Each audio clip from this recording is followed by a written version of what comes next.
نحمده ونستعينه ونستغفره ونؤمن به ونتوكل عليه ونعوذ بالله من شرور أنفسنا ومن سيئات أعمالنا من يهده الله فلا مضل له ومن يضلله فلا هادي له ونشهد أن لا إله إلا الله وحده لا شريك له ونشهد أن محمدا عبده ورسوله أعوذ بالله من الشيطان الرجيم بسم الله الرحمن الرحيم إن الله وملائكته يصلون على النبي يا أيها الذين آمنوا صلوا عليه وسلموا تسليما زماورون طول بجاو من درود الشريف وآي اللهم صل على محمد وعلى آل محمد كما صليت على إبراهيم وعلى آل إبراهيم إنك حميد مجيد اللهم بارك على محمد وعلى آل محمد كما باركت على إبراهيم وعلى آل إبراهيم إنك حميد مجيد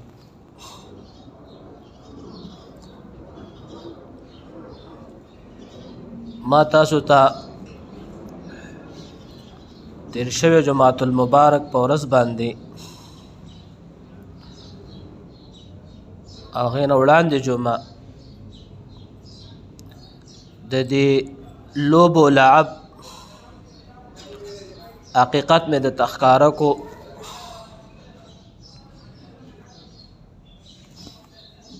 چې ما یو عظیم الشان ګناه ده او ډیره دنیا پکې ملوث ده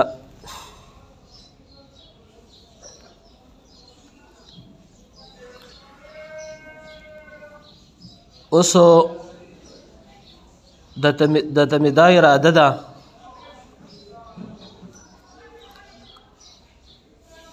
چې یو عمل له امانت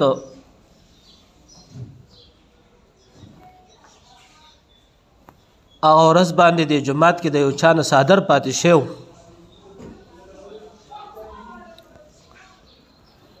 لہذا هغه کمره کې موږ سره وو نو څه ملګرو درخواست وکړو یو ویل مال راکه بل ویل مال راکه ما ځکه سوچ وکړو چې دا یو اهم مسله ده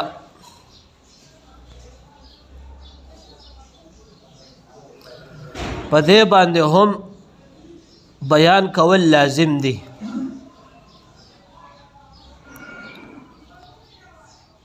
او دې ته مونږ ګناه نه وایو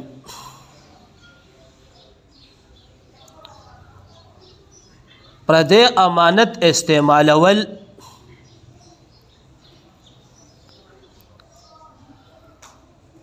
دې ته مونږ ګناه نه وایو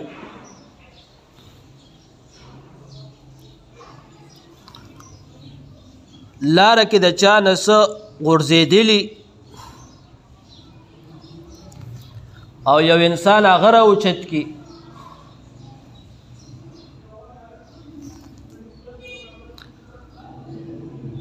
بیا د هغې احوال اسلام څه وی یا د چا نه څه پاتې شوي یو بنده هغه راوچت کی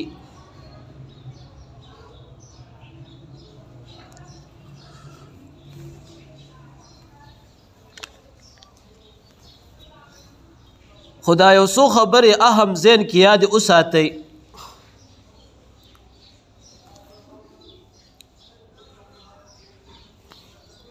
یو شی د چا نه غورځېدلی وي په لاره کې او یا د یو شی د چا نه په لاره کې پاتې شوی وي یا چا نه یو شی پاتې شوی وي اسلام د هغې متعلق وی ته به ګوتې نه وړې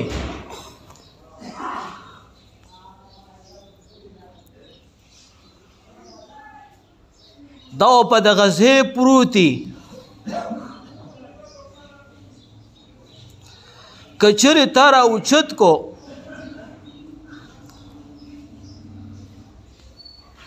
ستا سوچ دا و چې یاره راشه دا راوچت کا نو دې وخت کې ته د دې مالک ته به دا اوس په هر صورت حال کې رسې ته د دې خبرې ضامن چې دا به ته مالک ته رسې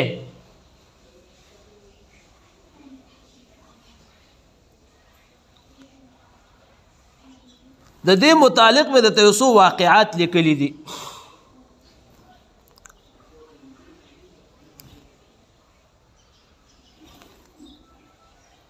زمونږ یو ملګری و د پېښور تبلیغي مرکز کې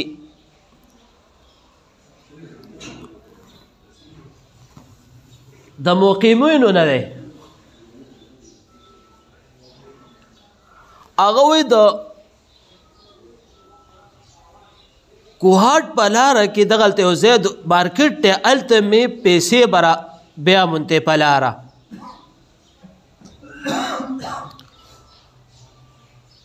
مونږ ته په مدرسه کې دا بیان کوو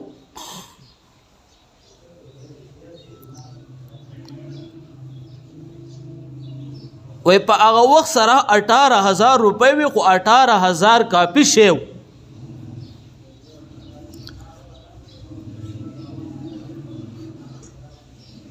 وی ما راواغستې وی دا نه مې ښه سړی جوړ کو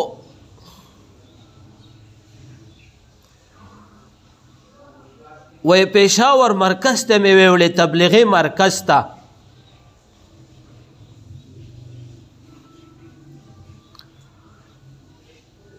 وی ورته مې وویل چې دا امانت دی او دغه شانتي پلانکي ځای کې پروت و ما راوچت کو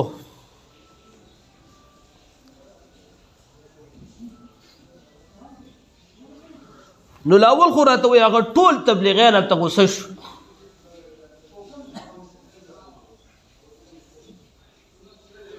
چې تا راوچتوه ولې تا ته چا ویلو چې ته راوچت کا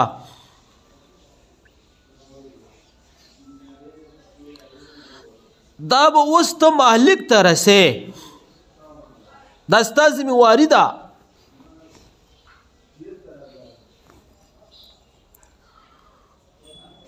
و شپږ میاشتې زه ګرځېدم د دې په مالک پسې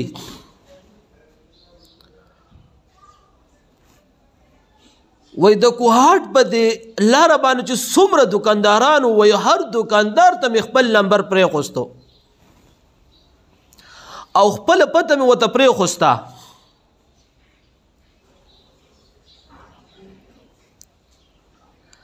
چې دغه شانتې ما سره د رقم و امانت دی که د چا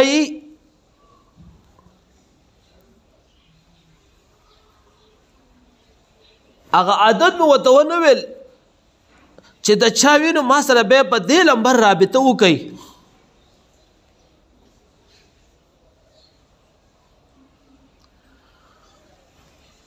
شپږ میاشتې چې زه په دې پسې کړېدم وایي ما ویل چې یا الله دا کوم عذاب کې راګیر شوی یې اوس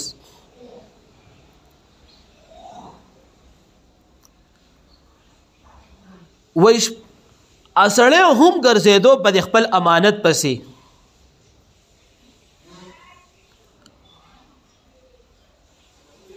وی هغه په تفریخ وه یو دکاندار ته زه به هم تلم راتلم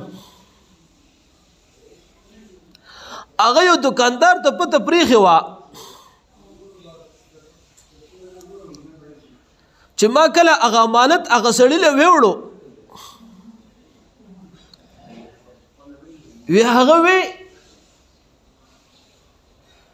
چې زما د لور واهده او دا روپۍ دا رقم ما د هغه د جایز سامان د پاره په قرض راغستې وي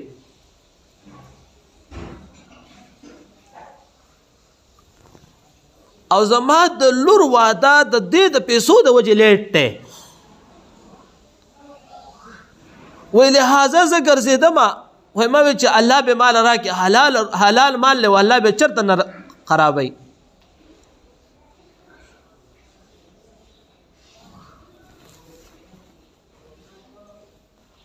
نو هغه وی یو طرف ته هغه دومره غریب سړی و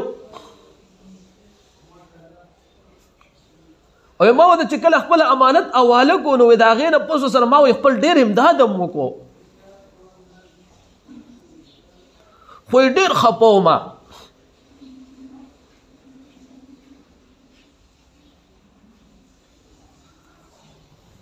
امانت چې د چا نه څه غورځېدلی وي په لاره باندې یا چې کوم دی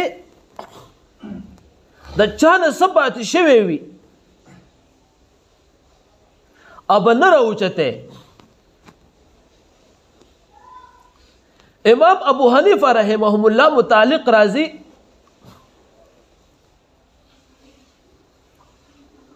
هغه وایي زه په ژوند کې یو دوه ښځو دوکه کړی یم.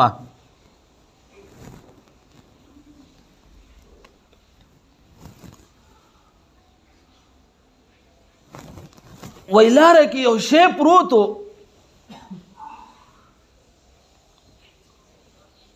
وایي هغه ښځو ما ته وویې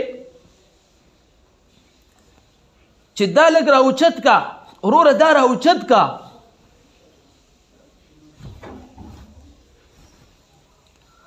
وایي چې کله هغه ما راوچت کو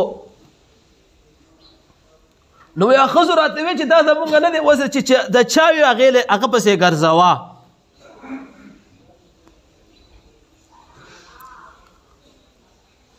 وایي تا ته مونږ ځکه ووې چې چېرته غلط سړی اوچت نه کي.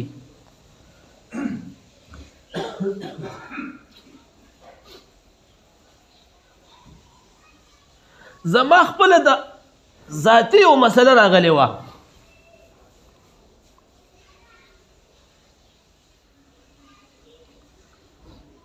زما د چا یو شی په لاره بېدرکه شو.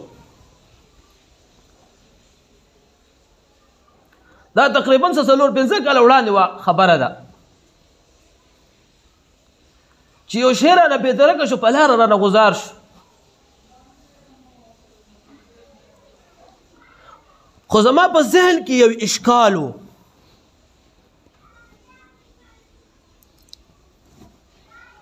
چې اسلام وایي چې ته به دا شی نه اوچتی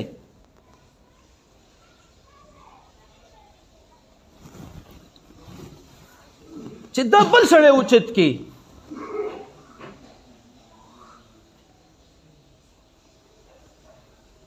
اسلام وایي چې ته به ګوتې نه وړې. ذهن کې مې دا اشکال و د ډېرې مودې نه او ډېرو علماو ته مې دا مسله وړاندې کړې وه خو حل چا نه و رایستلی راله.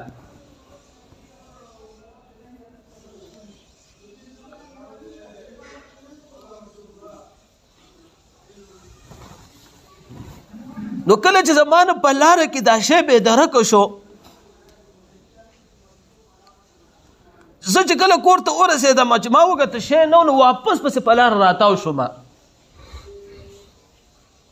چې په کومه لاره تللی وم په هغې پسې واپس راتاو شوم. زه رالم ما ته هغه امانت میلاو نه شو خو زما د ذهن نه پې اشکالات ختم شو. زما د ذهن نه پې دا اشکال ختم شو چې هر سړی په خپل امانت پسې واپس کیږي.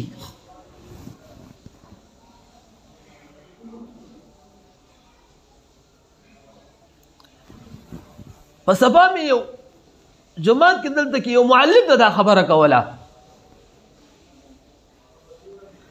یاره ما بېګاره سره دا کار شوی و. هغه ما ته وویې وایي مولانا زما په ذهن کې هم دا اشکال و او د ډېرې مودې نه و. اسلام وایي چې ته به د چا شله ګوتې نه وړې.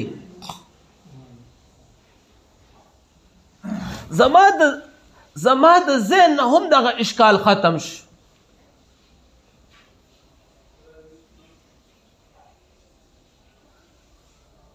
ها یو شی په لاره کې غورځېدلی دی.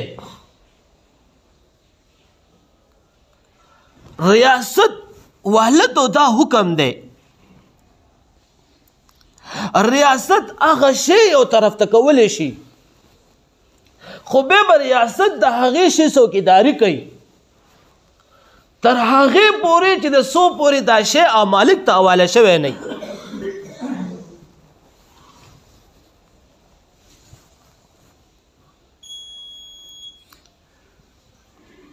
دې پیپل منډۍ کې زما یو ملګری د چترو کاروبار یې کوو اوس هم کوي. د هغه څه زه په دوکان کې ناست وم خبرې اترې م کولې د امانت متعلق یو څو خبرې رالې.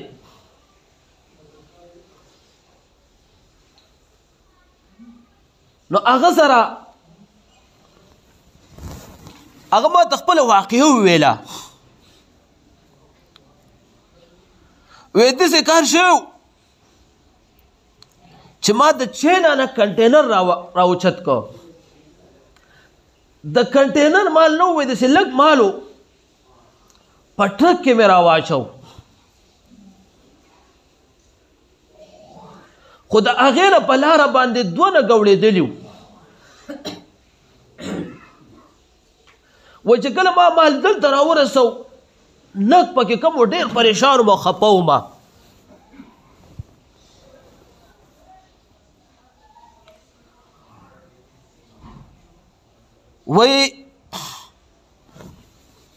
وی خلکو راته ووی وای ما ویل چې بس چا به بس دغه کړي. وای که څه هغه وخت کې امارت اسلامي افغانستان طالبانو دور حکومت و.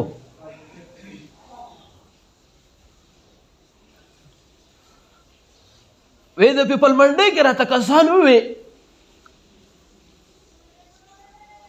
چې داسې کار وکړه که د افغانستان په لاره باندې وړېدلي وي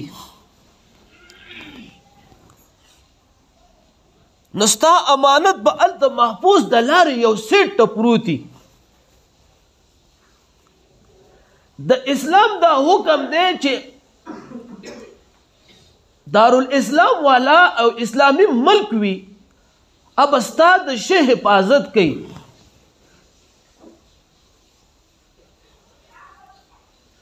ته داسې کار وکړه چې ته به د خپل شي پسې روان شه.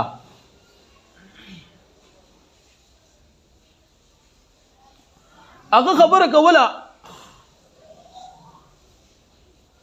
وایي زه پسې روان شوم. وایي چې کله زه پسې روان شوم موټر مې کړی او روان وم چې په کومه لاره راغلی په هغه لاره واپس شوم.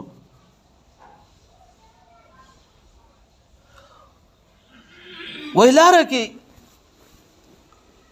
زما لږ نګونه پراته د روډ سیټ ته او یو طالب پې ډیپټي ورکوي.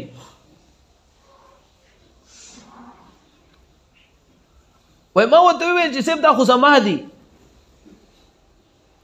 وایي هغه راته وویل چې ثبوت او دلیل ما ورته چې داسې داسې کار دی د دې څومره وخته شو دومره مودې تېره شوه. وایي زه بس 6 میاشتې پس تللی وم.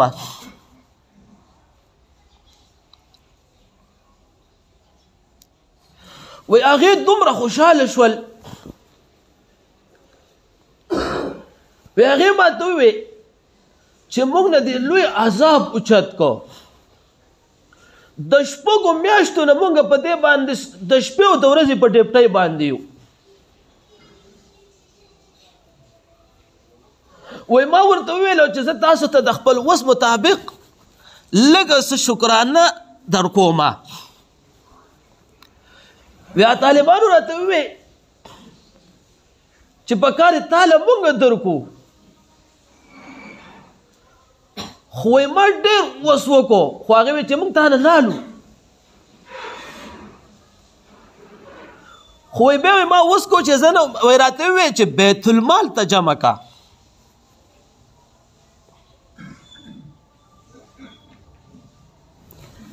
نو اسلام یو داسې دین دی چې اسلام د هر یو شی حفاظت کوي.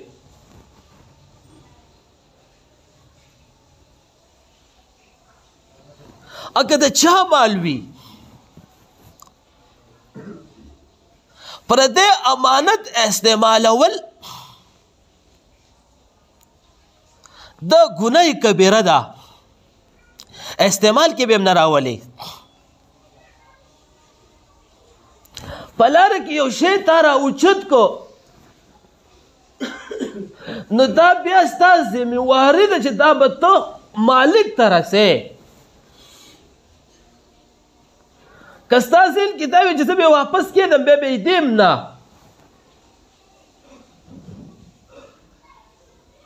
او که ستا ذهن کې دا وي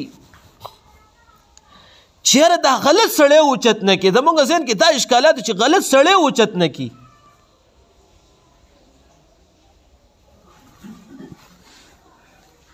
که چیرې یو غلط سړی اوچت کړي دا د هغه اعمال دي.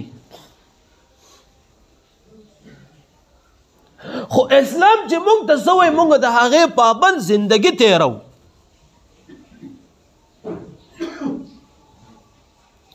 موږ به د هغې د لاندې ژوند تیرو.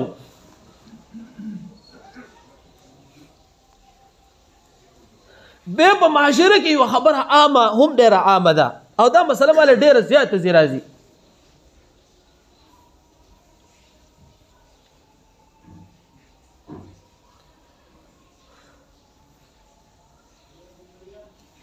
چې یو سړی یو امانت وموندو هغه هر شی وي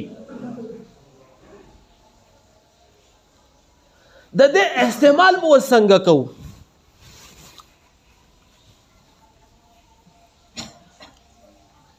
په معاشره کې یو خبره ډېره عامه ده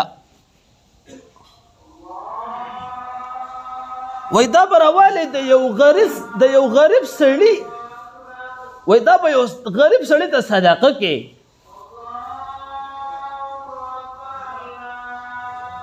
او دا ثواب به دا چا چې مال وي دا ثواب به هغې ته وروبخې.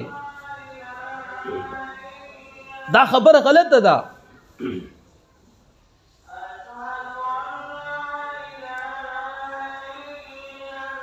د دې امانت خپل یو حد دی.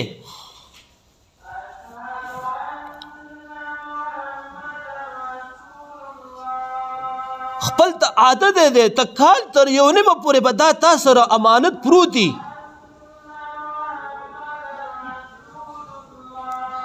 د دې په مالک پسې به ته طلب کې د دې مالک په ګورې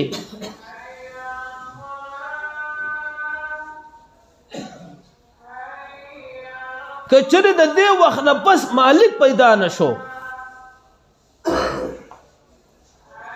بیا به د هغې نه پس دا مال لوالی په اجتماعي زګونو کې به دا لګې. بهتره خو لاوله دا ده چې دا بیت المال ته حواله کړي. د یو ریاست بیت المال ته دا حواله کړي.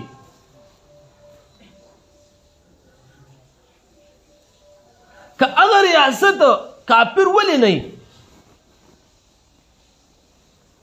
زمونږ ذهن ستاسو ذهن کې دا خبره ده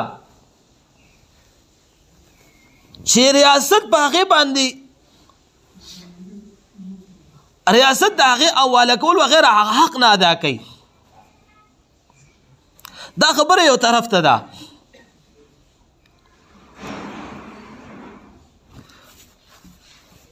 ته چې کله بیت المال ته حواله کړې نو ستا د حق نه د دې ذمه ختمه شوه. ته اوس ګناهګار نه یې. یو خو تا کله ابتدا کې غلط کار چې شی دې راوچت کړی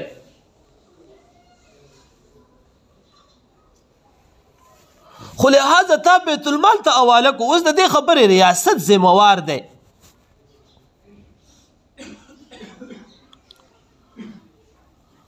او که ته وایې چې یاره زه بیت المال ته نشم حواله کولی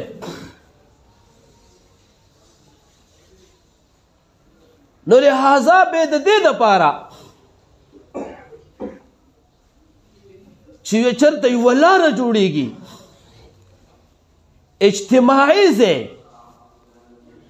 چې په هغې باندې د هر مسلمان او د هر د خلکو حق وي زی راضي پي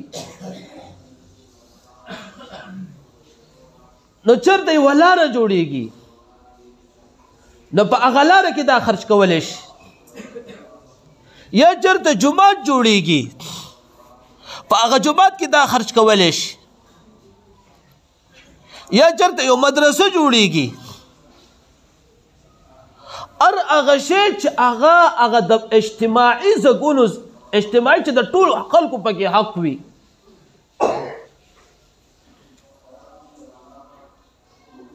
او که چېرې خو ذهن کې یوه خبره یاده وساتئ چې د ځان متعلق ته وایي چې زه خو غریب یم وس نه لرم د ځان متعلق دا شی بالکل نشي استعمالولی که ته غریب ولې نه یې ته وایي چې زما نه زیات مستحق د دې بل نشته خو انفرادي ځای کې به هم نه ورکې علماء ودې لیکلي دي چې بهتر د دې دپاره دا ده چې بیت المال ته وقف شي ریاست سره معامله شي او که چېرې بیت المال ته نشي نو بیا اجتماعي ځای باندې دا ولګېږي او ثواب به د هغه سړي په نیت باندې سړي ته بیا وروبخې چې دا د چا مال دی یا الله ثواب یې هغې ته ورسې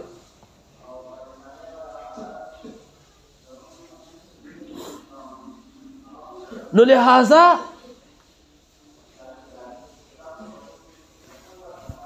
یا چا تا سره چا امانت کېښوستو دا خو تاسو ته ما هغه وویل چې په لاره کې تا یو شی پیدا کو ودې موندو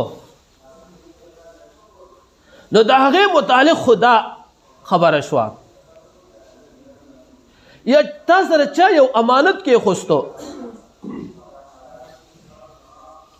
خو که چېرې دا امانت په دې کې به تو خلل نه کوې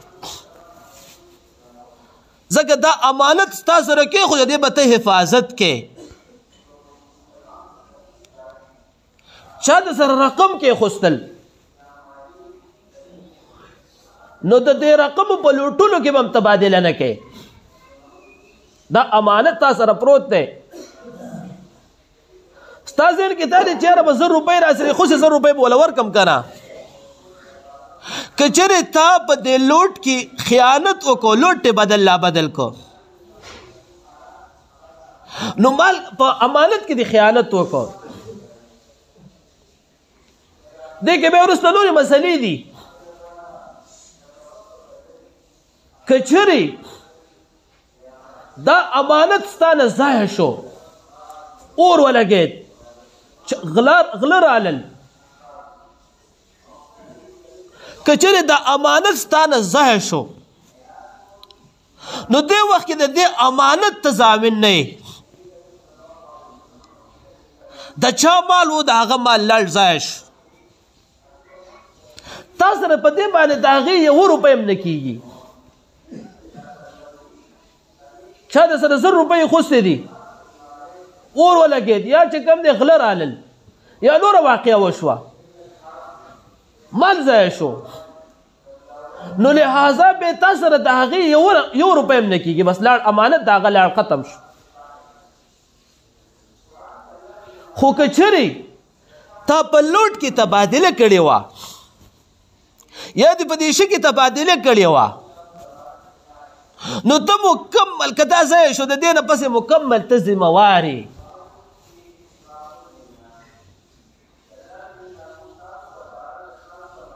نو لہذا نبی صلی اللہ علیہ وسلم فرمائی وی د منافق سړی 3 علامې دي اذا حدث کذبا واذا وعد خلفا واذا اؤتمن خان.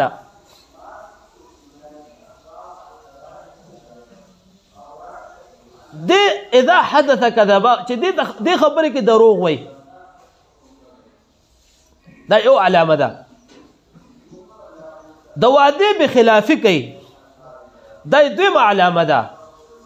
او چې څوک ورسره امانت کې دي واذا اؤتمن خان، نو دې په امانت کې خیانت کوي، نو دا یم علامه ده.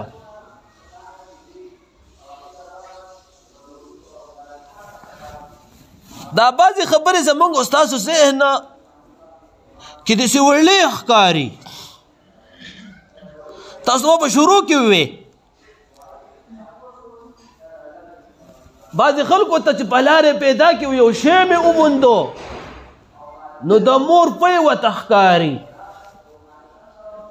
چې دا د ما لپاره حلال شو. په هغې باندې بیا دا مسایل بنا ده چې دا کم مې درته ووې،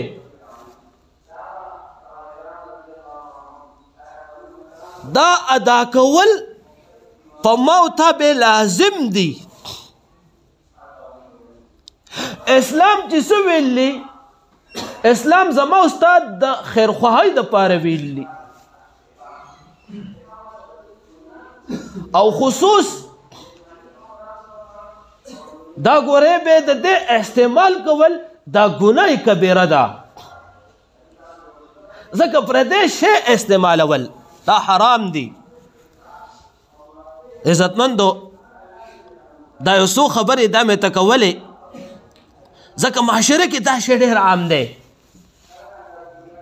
او د دې بیان باندې ډېر زیات ځای راځي. اراده مې کړې وه چې دا درته بیان کم، نو الله دې په ما او تاسو له ټولو له د عمل کولو توفیق را نصیب کړي. واخر دعوانا ان الحمد لله رب العالمین.